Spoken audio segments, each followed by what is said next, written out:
Morning, Mikel. How are you? Hello, morning. From the Premier League. What's the latest team news ahead of the weekend? How are the injured players? Well, I don't know. We had a day off yesterday. We'll be training today and we'll see how everybody is.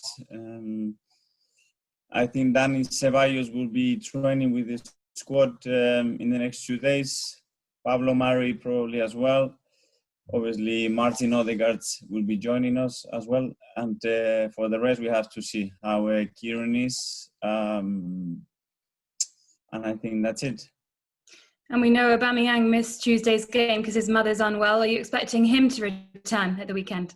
I don't know. I spoke with him yesterday. Things are looking better at the moment, but we're going to have to wait and see. And as a manager, it must be pleasing to see how united your players are dedicating that win to Aubameyang. That's what we always talk about and what we expect to do for each other. That when someone is under any difficulties, that we all stand for him, protect him, give him our love, and be right behind him because it's what is needed. The mood must be good after that win. How would you compare the atmosphere in the dressing room now to how it was just before Christmas over a month ago? If he's comparing the results, obviously it's much better because after the games, the energy when you win or lose is different afterwards in the dressing room. But in general, how this dressing room behaves, how they are as a group, there are not many big difference. And I think that is the platform and what we have done in previous months that has sustained such a difficult moments to be together as a team. And looking ahead to Saturday's game, it was Aubameyang's penalty that won you the game at Old Trafford earlier in the season. Are you confident you can beat this Manchester United side again? We know that's going to be really difficult. They've been in top form. They've been top of the table. They've been playing really well. And we know they are a real threat. So we have to be at our best to beat them on Saturday.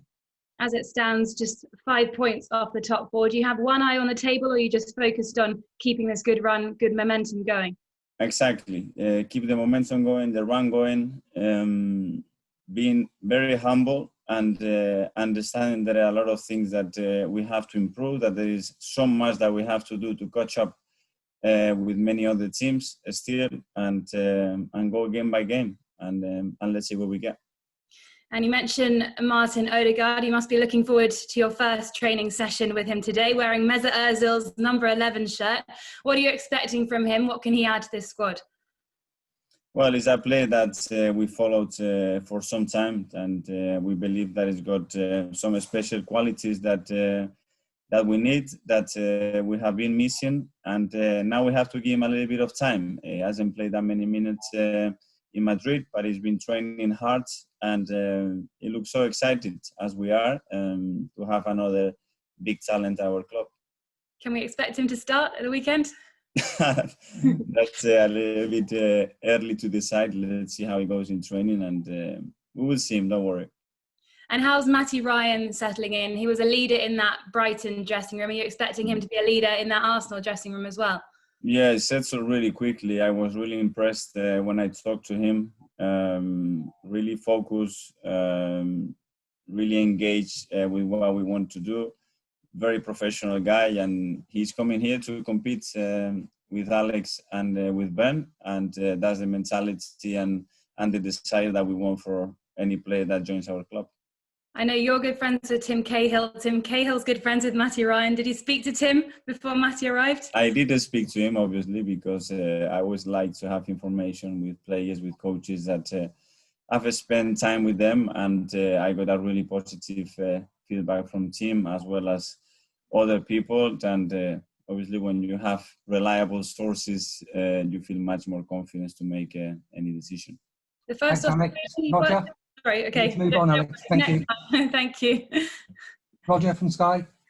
Hi, thank you. Hi, Mikel. Can I ask you a bit more about Odegaard? He's coming. He had enormous expectations of him when he moved as a young teenager. People were even comparing him to Messi at that age. Can he still match those high expectations? And does Arsenal give him the platform to do that?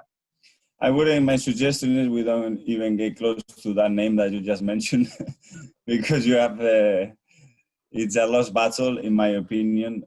Martin is Martin. I think in the last few seasons he's progressed and developed in the right way. I follow him very closely because he played for Real Sociedad, which is my hometown, and I know him really well. And I've been really impressed. He's such a talent. He needs the right environment. He needs a little bit of time, but I think he's got the qualities to be a success for us. You got him here on loan. What sort of impact can he have between now and the end of the season? What does he bring that perhaps you didn't have in your squad at the moment? Well, he's a specialist to play in the pockets, to be in the number 8-10 positions. He can play off the side. Really creative player, really comfortable on the ball in tighter spaces. The capacity to create chances, to score goals. And something that he has improved a lot is his work rate without the ball as well. So it's another option to give us more creativity for sure in the final thirds, and give her more options to set in different ways against certain teams. Can I ask you about a couple of other potential ins and outs and so on? Can I ask the latest on Torreira on his loan? Has there been talk about cutting short his loan and perhaps speaking to another club? I've heard Monaco mentioned. Is there anything in that? We've been talking to Lucas. Edu has been very close to the situation. He hasn't been playing as many minutes as he would like, as we would like. But to be fair, the team is doing so well in Spain, and it's understandable that they don't change the team so much. We just want to be right behind Lucas, protect him, help him to make the right decisions for the future, and let's see what happens. But we are monitoring the situation very closely. Is there a chance that loan could be cut short then? I don't know. At the moment, he's going to stay in Atletico. That's my belief, and I don't know if something's going to change in the next 2 or 3 days. And just on the transfer window, obviously you've got Martin in. Do you think that's it for this window, or are we likely to see other movements? I mean, the likes of Mustafi, Callum Chambers, Reiss Nelson, potential with loans. Are there still possibilities? When there is still days in any market, there is always possibilities for things to happen. We are in close contact with all the things that can happen, and we'll see. Can I just get updates on Emile Smith-Rowe and Thomas Partey, their injuries? Whereabouts are they in terms of recovery and getting back? I don't know. Let's see how they come today. They have some discomforts in different parts, Thomas and Emile, and we will have to wait and see how they evolve. We still have some days to the game, but not long, so let's see how they recover. And just quickly on Manchester United, they have been on a good run of form until last night. How much of a surprise was that to you last night? What happened? Are you expecting a reaction from them? It's not a surprise, because to beat any team in this league is extremely difficult, and people take for granted. Sheffield, they are a really well-organized team. They are a threat, and they are really good at what they do. And you see that they lost many games for one goal, and when they didn't even deserve to lose games. So every game is a battle in this league, and everybody can beat anybody. And with the context and circumstances that we have this season, it makes it even more difficult. Excellent. Well, now others want to jump in. I've got you one-to-one afterwards, so I'll let someone else jump in. Thanks. Okay. George from the BBC. Thanks, Mark. Hello, Mikel. Mikel, how did you sell the move to Martin? He said, I think you two had a telephone conversation. So what did you say to him to convince him to join? I just wanted to just give him a clear picture of who we are as a club, what we are trying to do, what we would expect from him, and just try to transmit the passion and the excitement that we had to try to bring him in, showing the project, how he can fit in our project, and just try to persuade him that this is the right place for him in this new chapter in his career, and try to make things work. You mentioned the project. The project's in a good place at the minute, isn't it? It's taken you 3 transfer windows, you know, but Southampton was almost a blueprint for your side, really. Does that how it feel to you? Well, Southampton had a lot of things that I want to see from our side, but we still have so many things to improve. You mentioned 3 transfer windows, still not there. The 3 transfer windows, because it's been over a year since I joined, but in a very particular way. But things are moving and are moving in the direction that we want, but still very aware of the things that we have to get better at. So you think it could be almost another transfer window before it really becomes your team? It will depend, because every transfer window is different. What expectation you have in that transfer window and what actually can happen, and there are a lot of uncertainties to be able to answer to that question with complete honesty. And just the last one from me: Emile Smith-Rowe and Saka. How do you prevent burnout with these young players? Because it's happened with English players before. Jack Wilshere, Wayne Rooney, you know, how do you make it so they're still in their peak of their later careers? Well, monitoring very closely what they need, what they are doing, and the steps that are taken in periods of time, and assessing all the time what they are. And it's not just about the physical, but it's about the mental side as well, to deal with the pressure, to deal with the expectations. And every character is different, so we have to manage that very closely. Thank you. Good luck on Saturday. Thank you. James at TalkSport. Morning, Mikel. You've signed Martin this week on loan, and you've said that you've told him where he fits into your vision. Is that a long-term vision? If he plays well and impresses you, would you like to extend the loan deal? He has certainly all the qualities and characteristics that we are looking for that position. And then it will be down to 2 things. First of all, how well he adapts here and how much of an impact he can have in our team. And second, what Real Madrid and the players think about it, because obviously it's owned by Real Madrid and the player has a big say on that. When you look at what's happened since the last time you took on Man United, that victory, you went on a 7-match winless run, but now you're on a brilliant run in the league. How much have you been impressed, not just with performances, but how the mentality of this squad seems to be improving?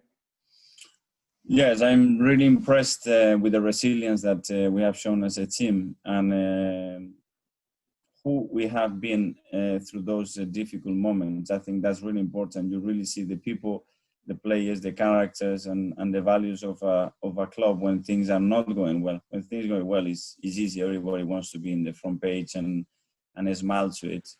But I think it's been a really good test to test, again, our character, but as well how we communicate and how we deal with pressure. And I must say that I've been really impressed with that, with all points.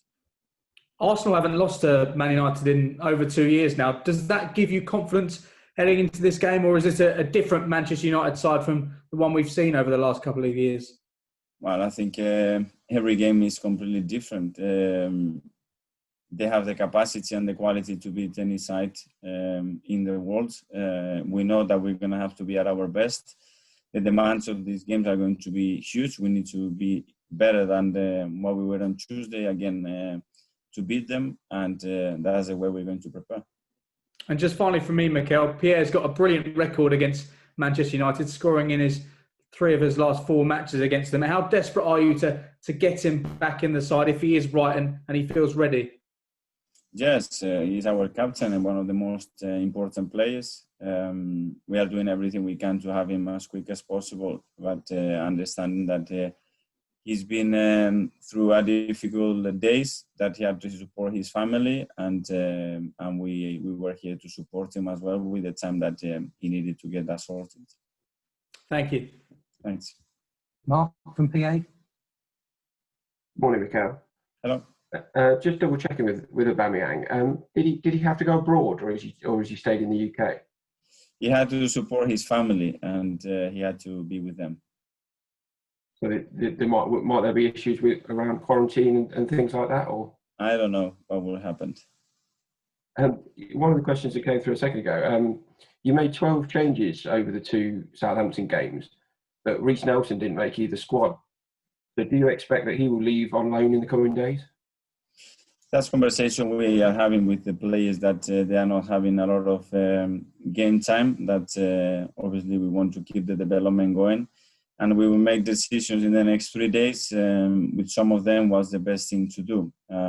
Try to be clear and transparent of what the plans are and the roles in the team, and after that decide the best thing for the players and the club. Another player I'll go with AC Niles. Obviously, he's now an England international with the Euros coming up. Has he raised that as a concern to you, that he wants to go to Euros and he needs to be playing more football? Yeah, it is a concern when there's international football involved as well. And after reaching that opportunity, I understand that Ainsley won more minutes. And what he needs to do is fight, train and challenge his teammates and show us that he can be one of our starters.